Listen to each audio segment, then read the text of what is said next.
안녕하세요. 딱 걸린 상한가 주식 딱상주 진행의 정승윤입니다. 제가 충정로로 아침에 출근을 하는데 굉장히 비도 많이 오고 날씨도 우중충해서 약간은 처지는 듯한 느낌이 들었습니다. 이 날씨가 지난주 우리의 심경을 대변해준다. 오늘 날씨 같은 지난 한 주가 아니었나라는 생각이 드는데요. 뉴욕 시장이라도 괜찮았으면 참 좋았을 텐데 뉴욕 시장도 녹록치가 않습니다. 필라델피아 반도체 지수 1.63% 하락을 하면서 3거래일 연속 하락 흐름을 가져갔고 어쨌든 지난달 대비해서 20% 정도가 꺾이면서 이제는 이 반도체 쪽에 힘을 실어줄 만한 근거가 없다 뭐 이런 이야기도 나오고 있고요. TSMC가 호실적을 발표했음에도 불구하고 나스닥 지수가 그렇게 좋지 못한 흐름을 보여줬습니다. 어쨌든 AI에 대한 논란이 계속해서 나오고 있고 이런 상황 속에서 우리가 투자를 지속한다면 어떤 기준을 갖고 어떤 가치를 바라보면서 투자를 이어가야 할지 오늘 이 시간 더 많은 인사이트 얻어보도록 하겠습니다. 자, 한 주의 마무리 그리고 다음 주에 전략 미리 주실 두 분의 전문가님 모셨습니다. 유세벽 전문가님, 박재희 전문가님과 함께합니다. 어서 오세요. 안녕하세요. 안녕하세요. 네, 반갑습니다. 이번 한 주도 정말 정신을 못 차릴 것 같은 변동성 속에 우리가 6자 코스피에선 코스닥에선 7자를 또 바라보면서 토요일을 맞았는데 유세벽 전문가님, 우리 방송 전에 무슨 얘기를 해야 되냐 막 이런 이야기 했잖아요. 도대체 이 시장에 대해서. 네. 이번 한 주는 좀 어떻게 바라보셨어요? 진짜 너무 어렵다라는 생각을 많이 하실 것 같습니다. 진단하기 너무 어려운 게 하루하루 이 변동성이 너무나 극심하기 때문에 이 서킷 브레이커가 원래 1년에 한두 번 정도 이렇게 발생을 했었는데 금융위기 때도 이렇게 많이 발생을 하지 않았던 이 서킷 브레이커가 벌써 올해만 8번째 이렇게 발동이 된 걸로 알고 있어요. 근데 이게 뭐 지금 현재 우리나라 GDP라던가 아니면 매크로 지표들이 뭐 특별히 나쁘냐 이랬을 때 그런 것도 아닌데 뭐 경제적으로 크게 이슈가 있거나 이런 것도 아닌데 이렇게 흔들리는 이유에는 아무래도 이 반도체 쪽으로 쏠림 현상이 너무 심화되지 않았나. 그 레버리지 ETF 상품이 좀 어느 정도 촉매제 역할을 하지 않았나라고 생각을 하고 있고요. 그래서 지금 아무래도 이 전체 거래 대금의 약 한 80% 이상이 삼전닉스 그리고 ETF 이쪽으로 쏠렸다고 합니다. 그렇다 보니까 지금 아무래도 시장이 크게 변동성을 너무나 극심하게 키우고 있고 그런 상황에서 지금 저는 좀 이렇게 좀 이제 그 PPT를 보면서 좀 말씀을 좀 드려보도록 할게요. 우선 변동성의 핵심을 좀 봤었을 때 이제 변동성의 본질이 이제 아무래도 너무나 이제 과도하게 집중되었다라고 좀 보고 있고요. 그리고 이제 외국인들과 기관들의 매도, 거기에 따른 이 매수호가 공백, 그리고 지수가 급락이 되는 부분들, 이런 부분들이 아무래도 시장 전체적으로 공포로 좀 퍼졌고 거기에 따라서 지금 개인 투자자들이 지수를 굉장히 세게 끌어올렸다면은 거기에서 이제 지금은 공포로 좀 하얗게 질려서 패닉셀이 나오고 있지 않나라고 좀 생각을 하고 있습니다. 그래서 이제 그 원래 그 삼성 닉스에서 그 아무래도 뭐 매도가 나오게 되면은 다른 종목으로 아니면 다른 섹터군으로 좀 옮겨가야 되는데 이제 레버리지 ETF에서 나왔던 매도됐던 그런 종목 그 자금들이 어디로 투입이 됐냐라고 봤었을 때 인버스로 또 투입이 되더라고요. 이런 부분들이 좀 문제가 있었는데 저는 이제 반도체가 무너진 시장이 아니라 반도체의 쏠림 이게 좀 큰 문제가 되지 않았나라고 보고 있습니다. 네, 반도체의 쏠림이 큰 문제가 됐다라고 이야기를 하시는데 그럼요. 어쨌든 반도체를 두고 시장을 바라보기엔 조금 어렵잖아요. 지금 이 상황 속에서. 네. 그럼 이 쏠림이 어쨌든 계속 지속이 될 거라고 바라보시고 있는 거죠. 반도체로 쏠림이 해소가 돼야 되죠. 돼야 그렇죠. 되는데 네. 사실은 쉽지 않습니다. 뭐 정부에서도 지금 뭐 ETF 지금 뭐 좀 손을 보려고 하고 네. 있는데 사실은 이게 상품이 출시가 됐었을 때 갑작스럽게 각 증권사마다 한두 개씩 다 출시를 했어요. 네. 이게 조금씩 출시를 하고 테스트 기간이 어느 정도 소화하는 기간이 필요했는데 너무 한 번에 쏟아졌더라는 네, 게 그리고 네. 시장의 관심들이 너무나 집중이 됐었던 거고 이런 것들이 구조적으로 좀 많이 문제가 됐었던 부분인 것 같아요. 네. 그리고 이제 여기에 더해서 요거는 좀 후발적으로 좀 따라온 그 촉매제 역할을 했다라고 하면은 지난주 같은 경우에는 해외 변수가 있었습니다. 아무래도 그 필라델피아 반도체 지수도 급락을 해주면서 AI 기대치가 검증 국면으로 좀 이동을 하는 그런 부분들로 이동을 하면서 시장에 좀 약간 공포감을 형성해 줬는데 네. 이런 부분들을 봤었을 때 이제 미국 시장을 지난주부터 얘기를 드리는 것 같아요. 그 마이크론 같은 경우에는 미국 시장에서 나스닥 그 비중에서 S&P에서 차지하는 비중이 그렇게 크진 않은데 우리나라는 벌써 50%가 넘어버립니다. 삼전 닉스가. 그런 부분들을 구조적으로 굉장히 취약했기 때문에 그 AI 수요는 강한데 근데 이제 뭐 숫자로 증명하라고 요구한다? 요거와 별개로 지난주에 엔비디아 같은 경우에 투자를 더 늘려간다라는 이런 뉴스들이 나오고 있거든요.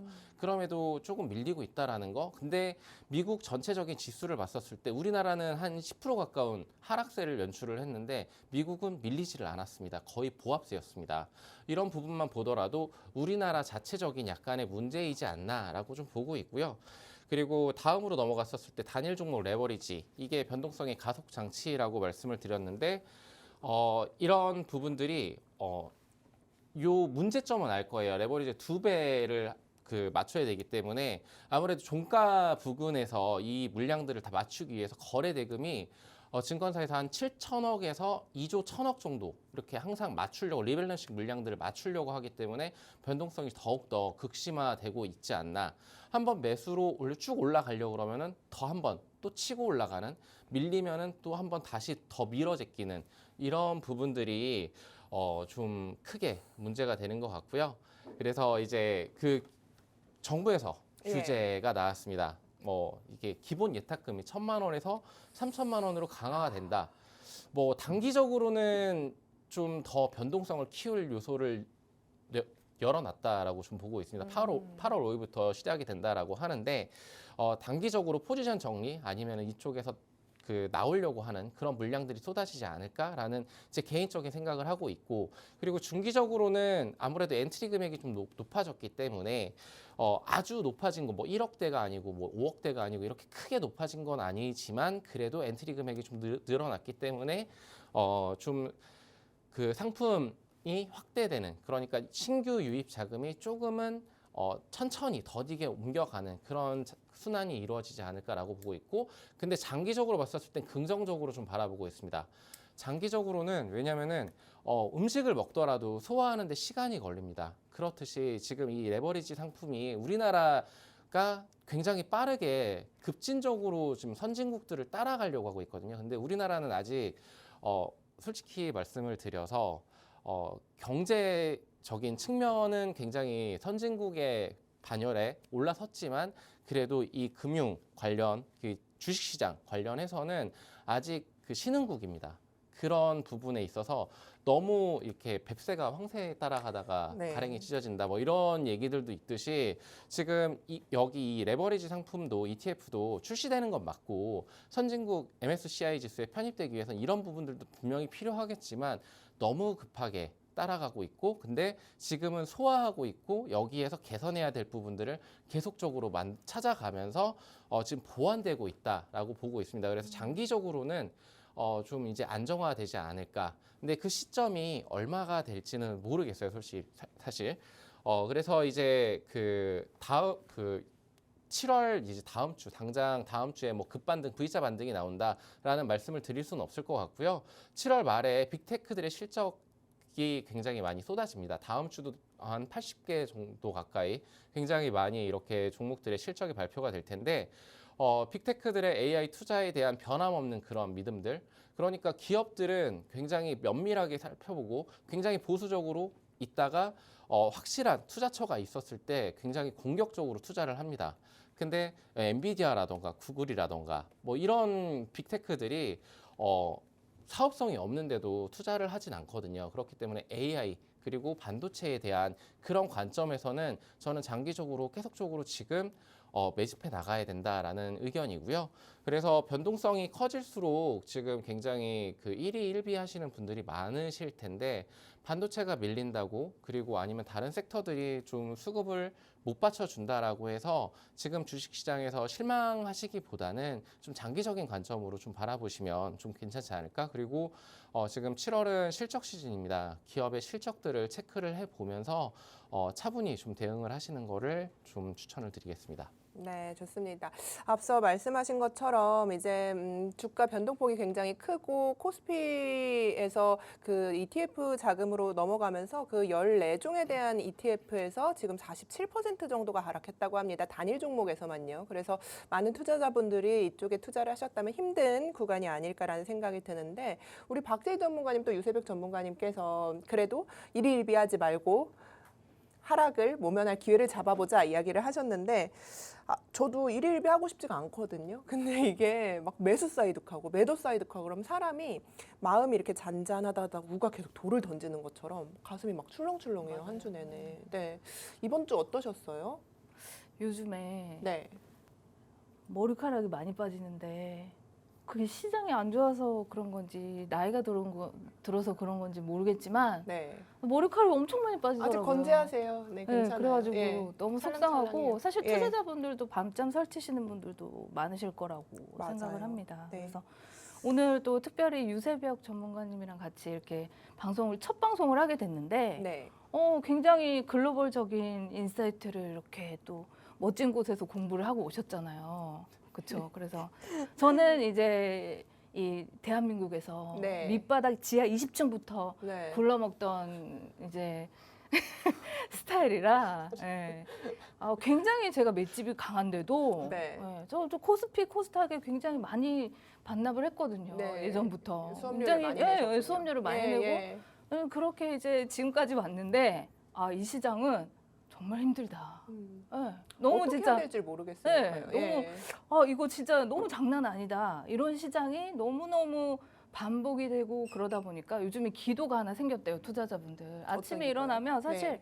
커피를 먼저 마시고 해야 되는데 일어나자마자 선물 지수를 막 보는 거예요. 그러고 나서 선물 지수 확인하고 그다음에 이제 좀 여유를 갖고 뭐 해야 되는데 바로 그 미국 지수를 보고 그다음에 기도를 한대요. 오늘은 사이드카가 걸리지 말기를 이렇게. 그러니까요. 그러니까 네. 오를 때도 사실 우리가 그 쏠림으로 인해서 올랐는데 네. 내릴 때 그때는 사실 오르고 이후에 그 음. 이후에 우리가 코스닥도 함께 가거나 여러 종목이 함께 가지 않을까라는 시나리오를 맞아요. 썼었는데 지금 이렇게 하락이 되니까 모든 종목이 같이 내리고 있거든요. 네. 그래서 어찌 됐든 이런 상황 속에서 레버리지로 좀 하락을 만회해 볼까라는 분들이 굉장히 많은데 거기서 또 추가적으로 맞아요. 네, 그래서 하락을 너무 시장 자체가 힘든 시장의 연속인데 정말 이런 변동성은 정말 저도 적응이 안 되고 힘든 시장입니다. 그래서 뭐 말씀하셨듯이 단순히 경기 때문도 아니고 기업 실적 때문도 아니고 수급 또 다른 수급을 움직이는 이 단일 종목 레버리지 인버스 ETF 때문에 그런 왜곡으로 인한 수급으로 지금까지 이렇게 변동성이 크고 힘든 시장이 계속 이어지고 있는데 다행히도 정부에서 이것을 인식을 하고 제도 개선에 나선 만큼 조금 긍정적인 효과를 기다릴 수밖에 없다. 사실 지금 주식시장이 전 볼륨이 굉장히 커졌다고 보기 때문에 그 증거 예탁금을 그렇게 3천만 원으로 올린다고 해서 이게 과연 효과가 있을까라는 의문은 있지만 그래도 정부에서 인식을 하고 제도 개선을 위해서 노력하고 있기 때문에 조금 더 인내를 하고 기다려보면 좋겠다. 이렇게 정리를 해드리고 자 지난주에 제가 안내를 해드렸던 종목에 대해서 한번 간단하게 짚고 넘어가겠습니다. 저 주식을 하다 보면은 가장 어려운 것이 특히 요즘 같은 시기에는 언제 사고 언제 팔아야 할까 하는 그런 것들에 대해서 굉장히 어려워하십니다. 그래서 이럴 때 가장 위험한 것은 감정적으로 매매를 하는 것.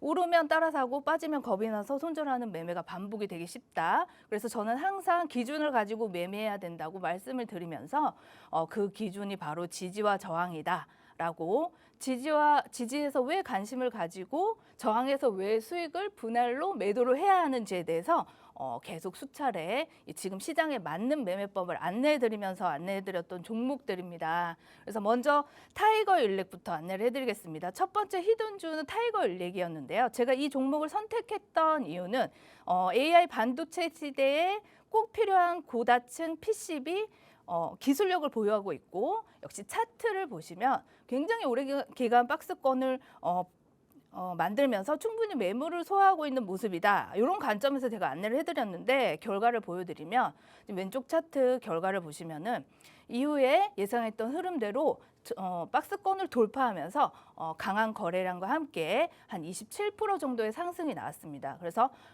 상승 이후에 지금은 지지선이 저항으로 바뀌면서 굉장히 지지를 잘 받고 있는 흐름이다. 이렇게 안내를 해드리겠고요.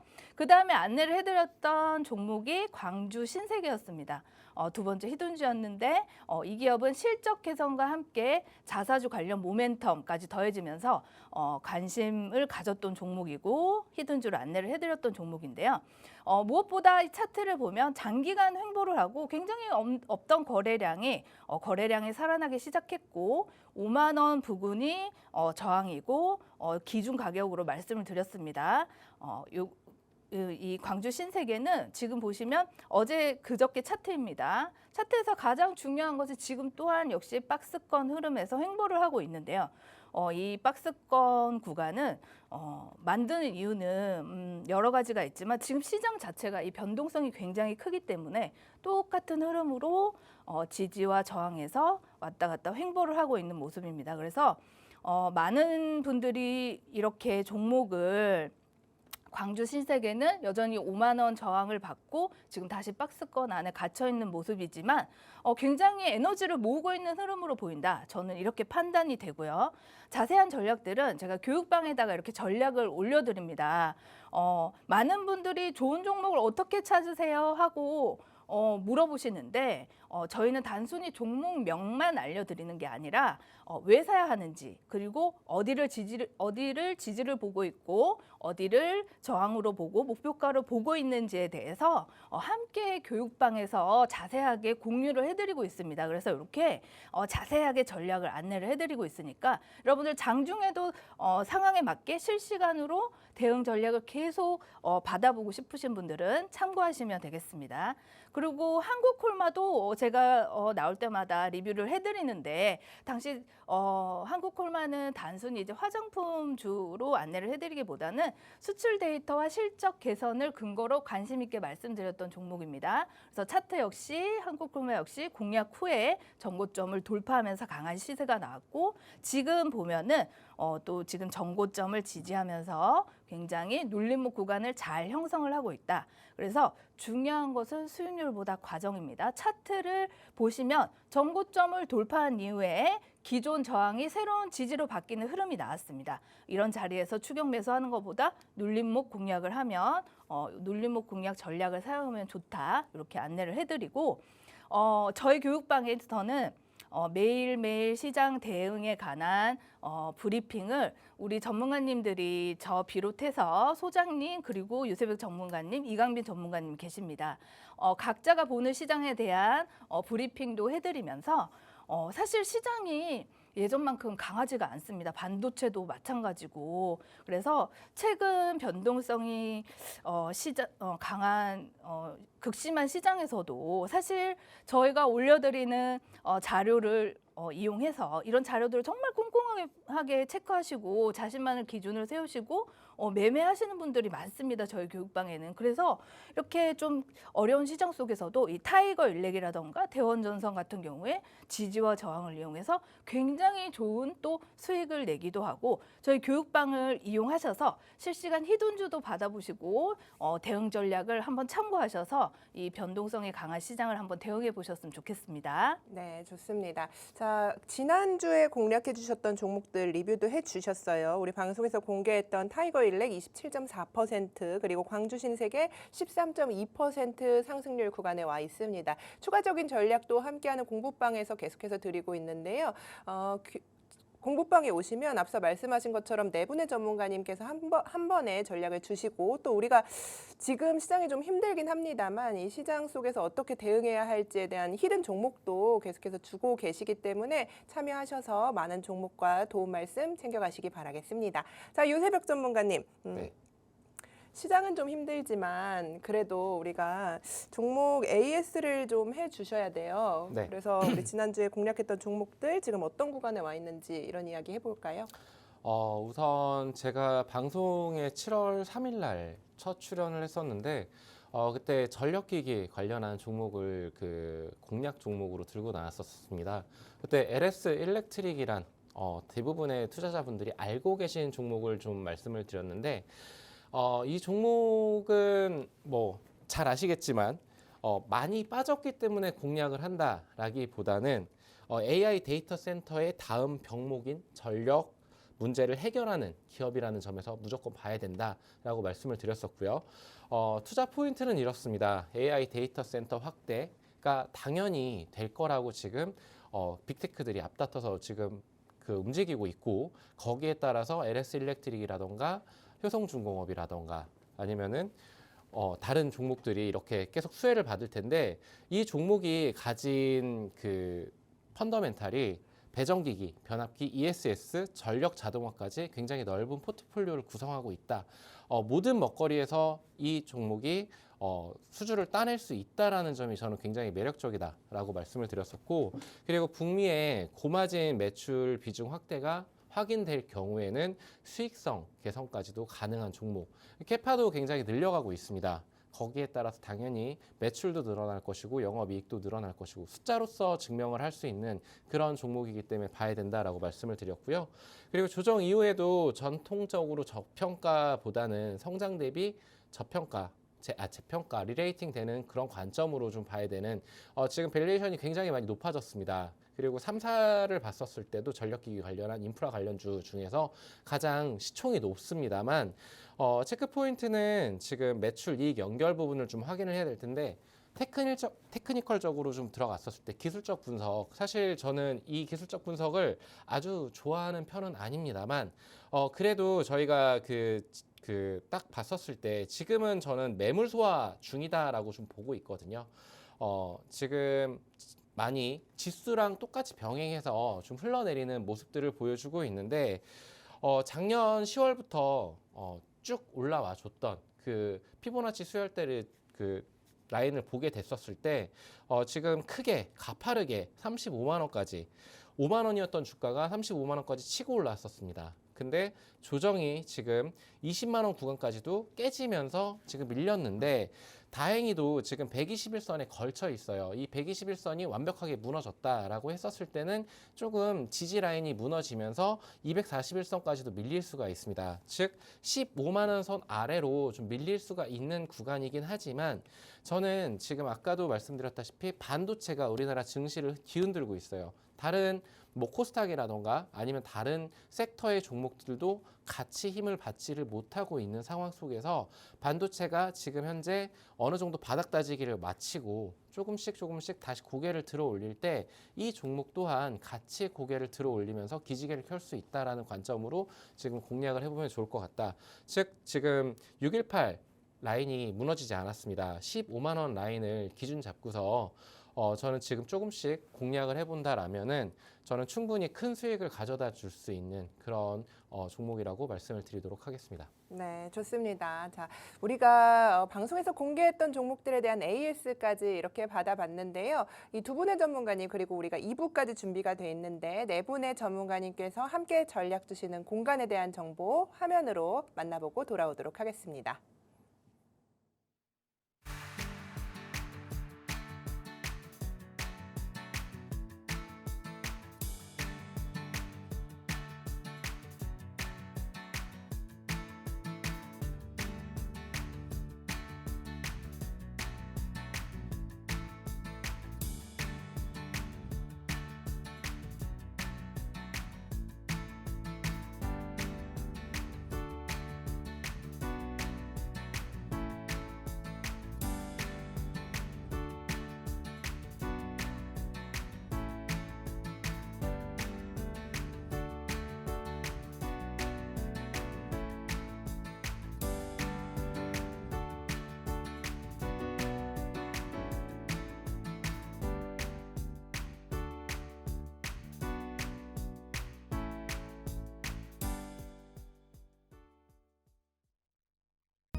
네, 시장의 변동성은 크고 종목들의 움직임은 굉장히 어렵지만 그래도 우리는 지금 계속해서 투자를 이어가야 할 때가 아닌가라는 생각이 듭니다. 더 공부하고 더 깊이 있는 투자 전략들, 종목들 이야기 나눠보도록 할 텐데요. 박재희 전문가님, 네. 이런 상황에 사실 어떤 종목을 살까요? 유세벽 전문가님 하실까요? 박재희 전문가님부터 네네. 가야죠. 정신이 없었어요, 저도. 전 종목을 좀 이야기를 해봐야 되는데 이게 막 좀 시청자 여러분들도 너무 많이 힘들어하시다 보니까 네, 어쨌든 맞습니다. 종목 이야기를 잘 경청해 보시면 또 좋을 것 같아요. 어쨌든 네. 희망이라는 게 있어야 또 우리가 계속 투자를 이어가잖아요. 네. 언제까지 하락만 할 수는 없으니까. 그죠? 네. 근데 저 오늘 유세백 전문가님 보니까 자꾸 해리포터가 생각이 나죠. 왜냐면 영국에서 공부하셨으니까. 네. 그때 그 해리포터가 그 영국에서 촬영한 거 아닌가요? 그 배경으로? 네, 맞습니다. 그죠? 근데 해리포터보다는 해리포터 아니 그 닮았다는 얘기가 아니라 그래요? 갑자기 그 생각이 네네. 나가지고. 네. 네. 해리포터에 나오시는 부엉이 같은 거 있잖아요. 그런 귀여운 느낌이 좀 있으시고. 네. 그럼 되게 부끄러워하시는 것 같아요. 맞아요. 제가 말 함부로 걸면 안 될 것 같아. 그래서 한 번 더 걸어봤어요. 저도. 네, 알겠습니다. 자, 종목 이야기 좀 나눠봐야 되는데 히든 종목 어떤 아이디어로 가지고 오셨어요? 네. 최근 반도체 업종 흐름을 보면은 예전만큼 강하지가 않습니다. HBM과 AI 반도체에 대한 기대는 여전히 크지만 단기적으로 차익 실현이 이어지고 있고 글로벌 메모리 업체들도 지금 현재 주가 변동성이 굉장히 커진 모습입니다. 하지만 오히려 저는 이런 시기에 관심을 가져볼 필요가 있다고 생각을 합니다. 국내에서도 화면을 보시면 히든주로 안내해드릴 종목에 관해서 말씀을 드리겠습니다. 지금 보면은 국내에서 정부가 국가 핵심 산업, 성장 산업으로 육성하기 위해서 메가 프로젝트를 추진하고 있고 해외에서도 테라페 프로젝트처럼 AI 반도체 생산 설비 경쟁이 본격화가 되고 있습니다.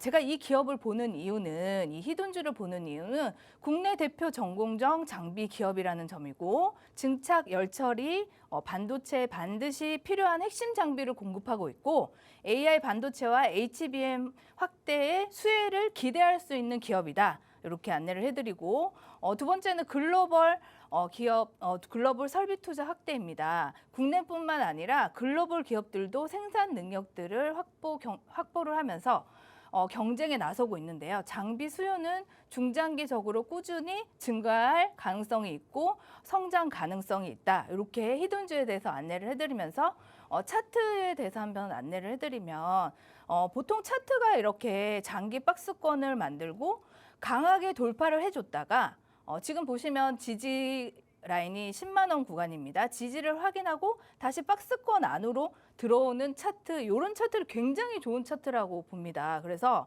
왜냐면은 매물은 이미 아래에서 대부분 소화를 했고 이제는 신고가를 한번 돌파를 해서 다시 에너지를 모으는 과정이다. 차트를 이렇게 해석하시면 되는데요.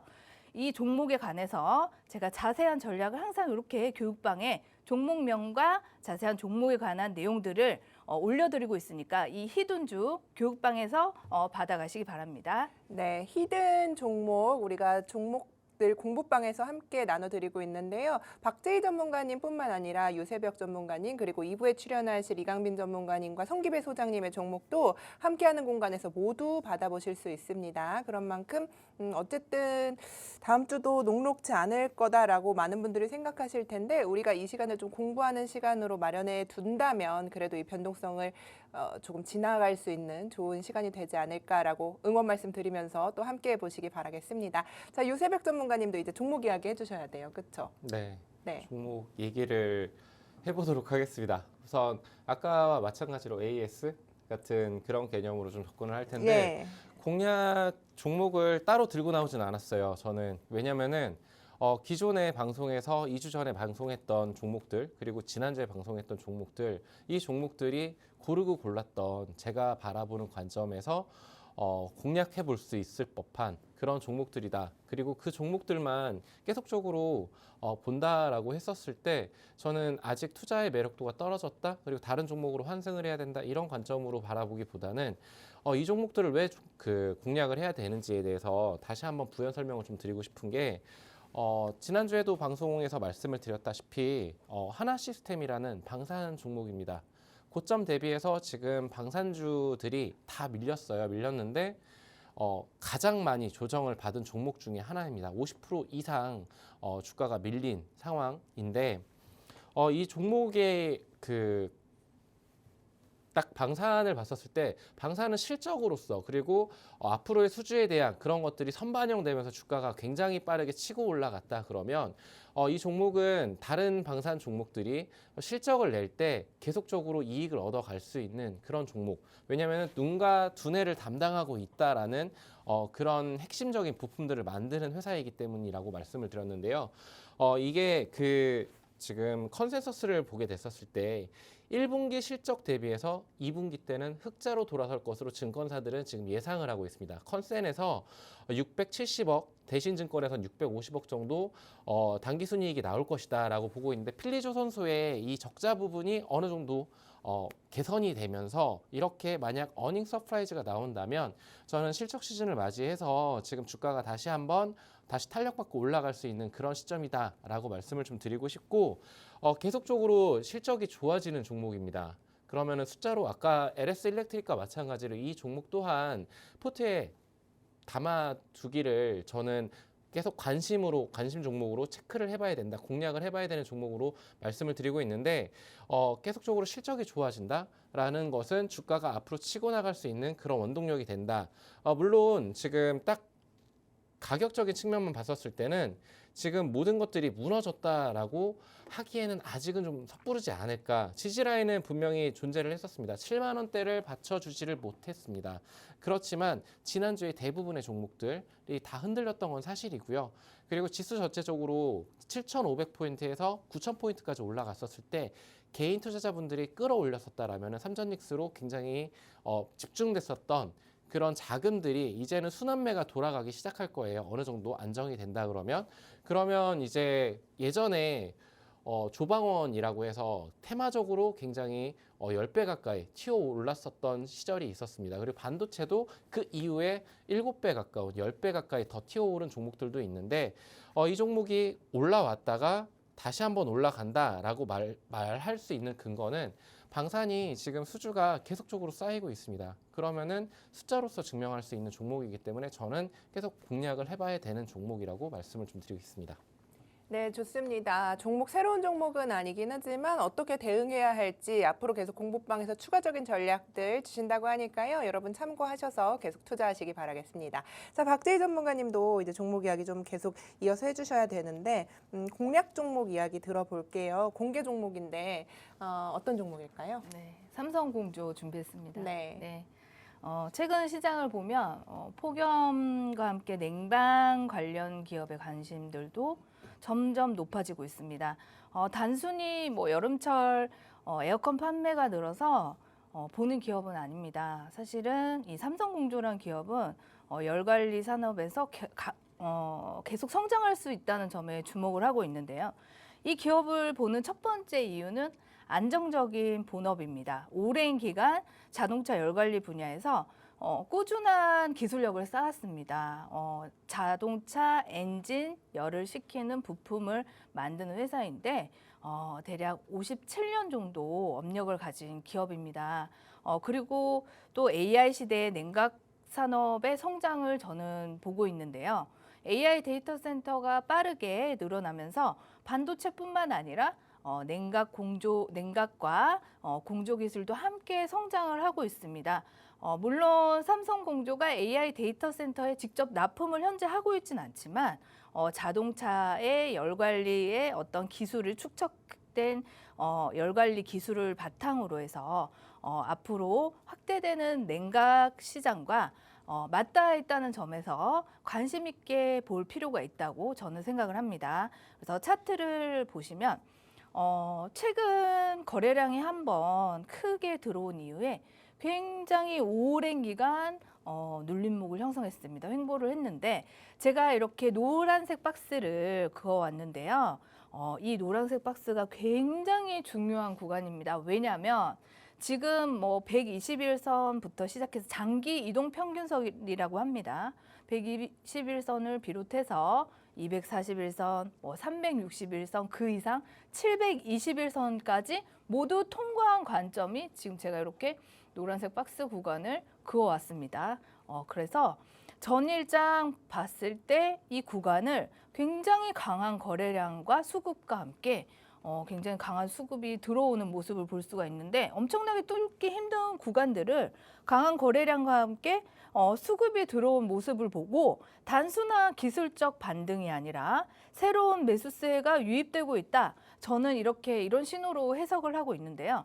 그래서 이런 전략들을 지금 전일장 굉장히 큰 수급이 들어왔기 때문에 눌림목 구간을 잡아야 합니다. 그래서 이런 자세한 전략들 삼성공조에 관해서 이런 냉각 기업들 한번 관심 있으신 분들은 제가 교육방 전략을 올려드릴 테니까 참고하시면 되겠습니다. 네, 삼성공조 이야기를 해주셨는데요. 우리 그 방송에서 공개한 종목이라고 해서 월요일장에 바로 매수 의견 드리는 게 아니기 때문에 여러분들께서 여기 함께하는 공부방에 들어와 계신다면 시장의 변동성에 따라서 우리 전문가님께서 이 종목은 어떻게 끌고 가겠다라는 전략도 사인으로 함께 드리니까요. 들어오셔서 다음 주에 대한 전략 챙겨보시기 바라겠고요. 자, 종목 하나 더 준비해 주셨어요, 전문가님. 그렇죠? 히든 종목인데 네. 박재희 전문가님 어떤 종목 가져오셨어요? 제가 먼저 해도 될까요? 종목이 있으세요? 히든 종목이요? 네, 아니, 그 준비하신 거 보니까 AS도 있으시고 공약 종목 있으신 것 같아요, 그렇죠? 그래요? 네. 그래요? 제가 몰랐단 말이죠. 네, 어떤 종목이? 오늘 이게 따로따로군요, 종목이. 네, 오늘 우리 아나운서님이 네. 아까 방송 시작 전에 말씀하셨어요. 어떤 거요?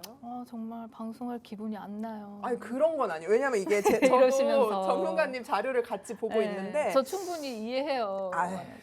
그게 아니에요. 이게 한 판이 두 개인 줄 알았어요. 이게 한 종목당 하나이신 줄 모르고 왜냐면 위 아래가 똑같아가지고 죄송합니다. 네, 아닙니다. 네, 네,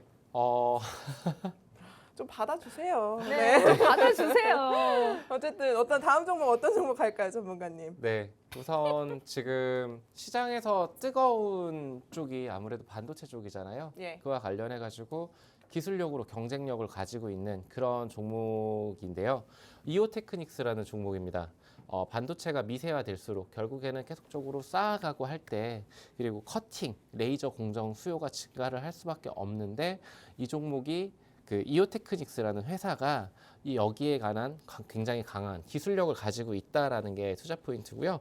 기존의 캐시카우인 레이저 마커가 계속 성장을 하고 있습니다. 그리고 낸드가 고단화가 어닐링과 커팅 장비 수요를 만들고 있기 때문에 저는 이 종목이 지금 굉장히 기대치가 높아졌었어요. 그래서 외국인들과 기관들의 수급이 쌓이면서 신고가를 계속적으로 갱신을 하다가 반도체가 밀리면서 함께 다시 미끄러졌는데 그럼에도 지금 기술력이 강하지만 밸류에이션 부담은 존재를 하고 있는 종목입니다. 그래서 당장에 공략을 해보자는 아니지만 지금 계속적으로 예의주시하면서 타이밍을 좀 노려봐야 될 종목이다라고 말씀을 좀 드리고 싶고요. 최근에 급등 이후에 반도체 변동성과 함께 조정이 들어왔다라고 말씀을 드렸는데 실제 수주가 계속적으로 이루어지는지 저는 수주가 이루어진다라고 보고 있고 증권사에서도 그렇게 굉장히 높게 평가를 하고 있는데 고객사가 인증을 하고 그리고 양산 적용 여부가 확인이 된다면 다시 한번 그 이오테크닉스가 지난번 신고가를 갱신했었던 62만 8천 원을 다시 한번 돌파를 할 수 있는 그런 종목이다라고 말씀을 좀 드리고 싶고요.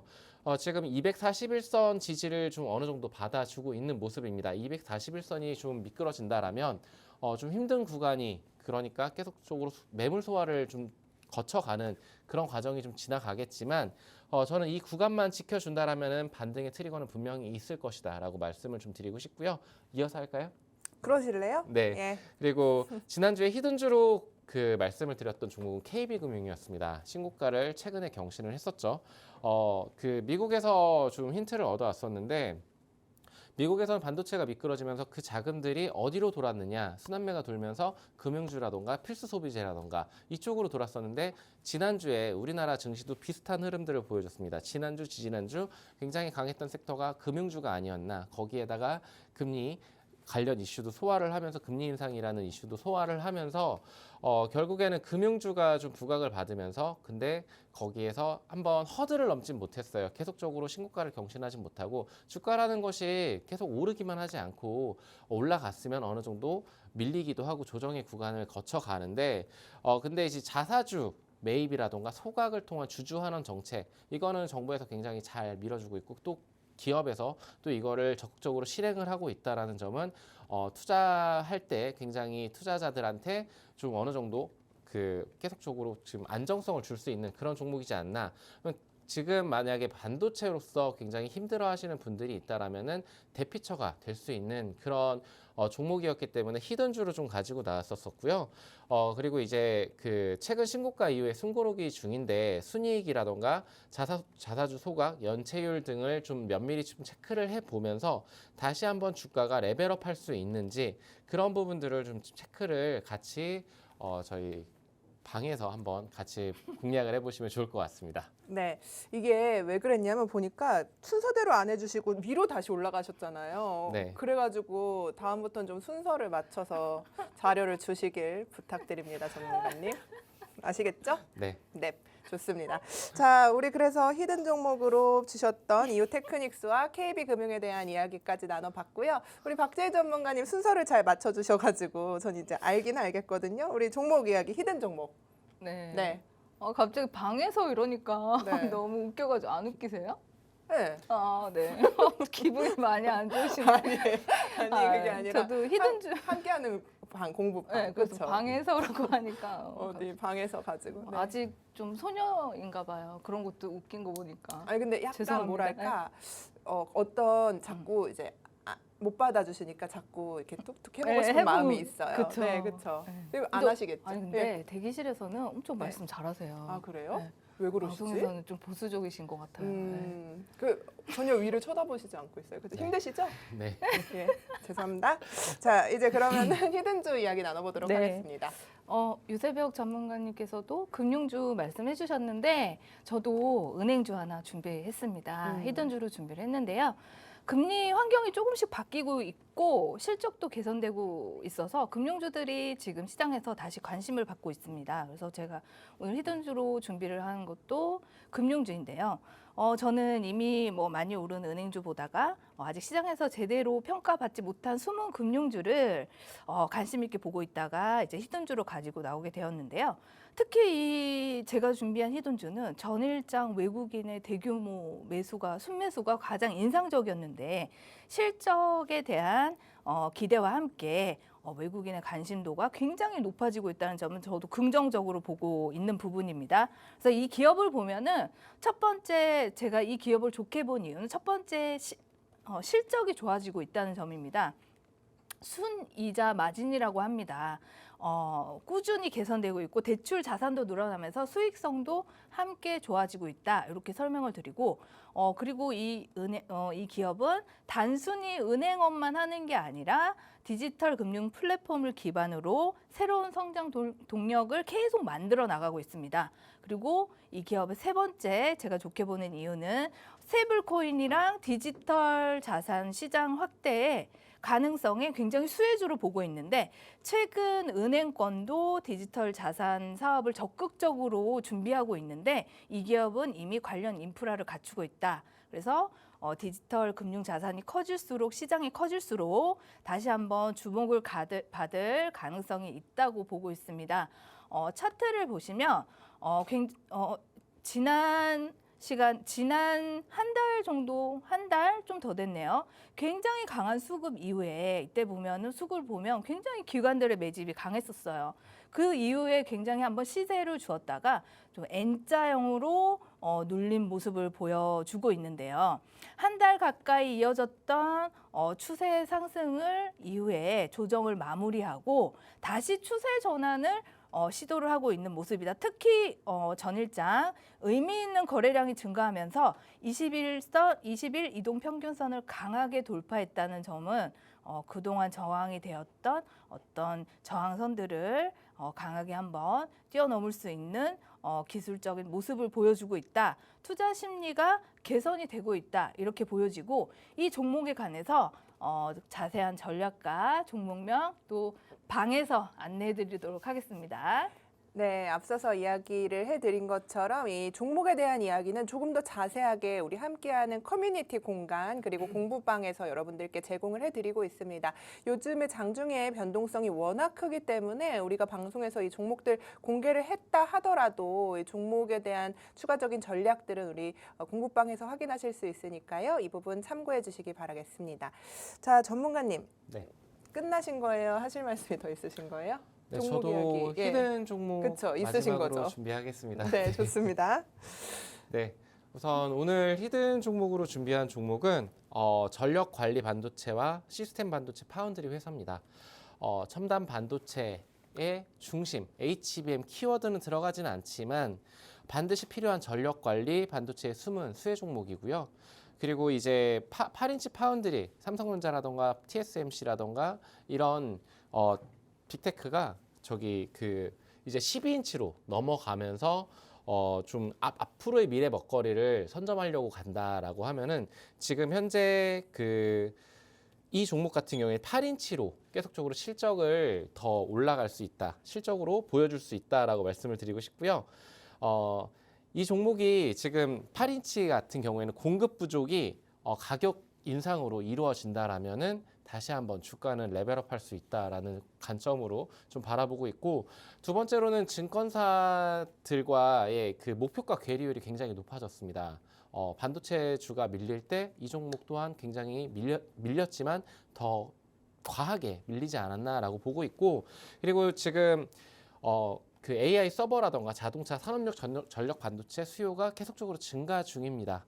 증가가 되고 있다라는 거는 지금 가시적으로 지금 매출과 이런 부분들이 실적으로서 숫자로서 증명할 수 있는 그런 종목이다. 이 종목을 저희 공부방에서 같이 공유를 하도록 하겠습니다. 네, 좋습니다. 이렇게 히든 종목에 대한 이야기까지 나눠봤습니다. 여러분들께서 지금 뭐 쉽지 않으시겠지만 어쨌든 계속해서 공부하는 시간으로 우리가 좀 차분하게 시장 대응해보자 이야기를 해주신 만큼 여러분들께서도 종목에 대한 정보들 꼭 챙겨가시고 시황적인 이야기들도 장중에 계속해서 공부방에서 그리고 함께하는 커뮤니티 공간에서 네 분의 전문가님께서 전략들이니까요. 꼭 참고해보시기 바라겠습니다.